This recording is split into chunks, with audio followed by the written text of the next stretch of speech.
Hey guys, what's up? Really quick, I just wanted to tell you that I had this cool sketchbook that I've been working on forever, and I finally posted it. It's sketches that I have posted nowhere else. It's specifically for people on this channel. The link is going to be in the description. Okay, let's start the video.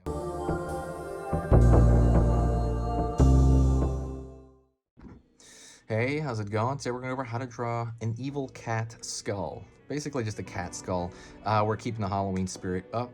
But all right, I'm going to tell you what I'm going to be using, and then we're going to go into it. This is for beginners, by the way. So if you're a beginner, please stick around all the way to the very end. It's going to be a pretty short tutorial. I'm going to tell you what I'm going to be using right now. This is a Faber-Castell PITT artist pen. It is exactly like a Sharpie, except it lasts longer and it doesn't have a horrible toxic smell. Sharpies have a smell that if you inhale over the course of years can actually damage your brain. So you don't want that. Or if you do use a Sharpie, keep it ventilated. Maybe do it outside, do it next to an open window, do it next to a fan. If you have to use a Sharpie, use it. This is amazing. I love this thing. I'm gonna put the link in the description. Everybody always asks me about that, so I'm gonna put the Amazon link in the description. So anyways, let's move into the lesson and let's get going. So really quick, it's gonna be kind of essentially a shadow of a cat skull. So a lot of it's gonna be like moving, this line around. So I'm gonna show you real quick. So right now I'm gonna put we're gonna throw a line down, top of the skull, right? It's like a curved, slightly curved line, like the top of a car. Think of like the hood of your car or your parents' car, whoever. Straight down. We're gonna expand those a little bit. Then I'm gonna pull another little hood over here and right here. Another little hood, right? Okay, pulling downward, downward a little bit.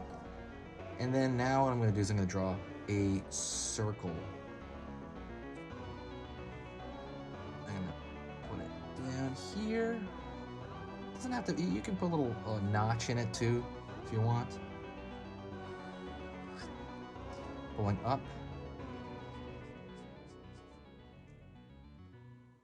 Don't close it off though. And I'm gonna pull out. It doesn't have to be a total circle, by the way. It looks like a marshmallow, right? Then I'm gonna pull down, and that's gonna curve on the outside for the kind of the zygomatic arch. And before we do that, let's go to the other side and try to duplicate that shape as best as we can. Boom.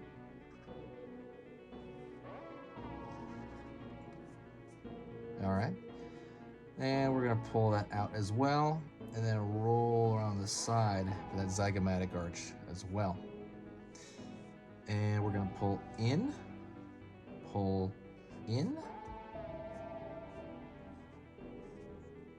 little notch inward right there for kind of like, you're kind of starting to see the skull now, right?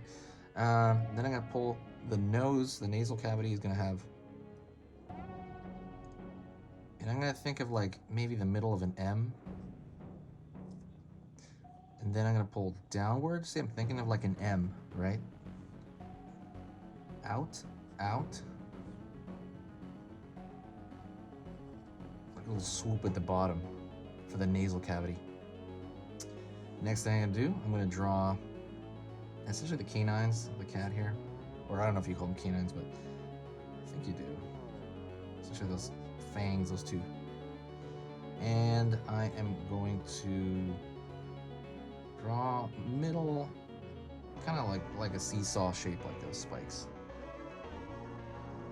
All right, so we got that down. That's pretty good, okay? So next thing I'm gonna do, I'm gonna draw a line on top above this, very similar shape. I'm gonna mark over here, like kind of next to that zygomatic arch, and over here. And I am gonna create a cat ear right here, which is essentially just kind of a floppy triangle, okay?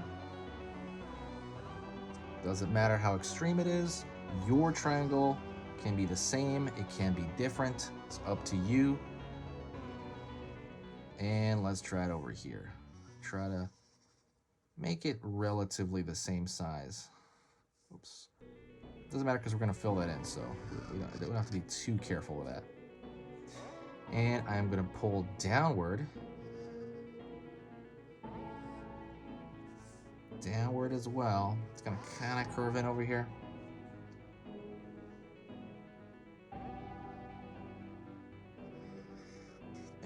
connect that as well. So what do you think we're gonna do next?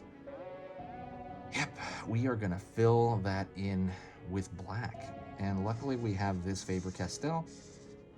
That's another thing that's better, but better than this than a Sharpie. It has this big flat edge, you can just fill it in. So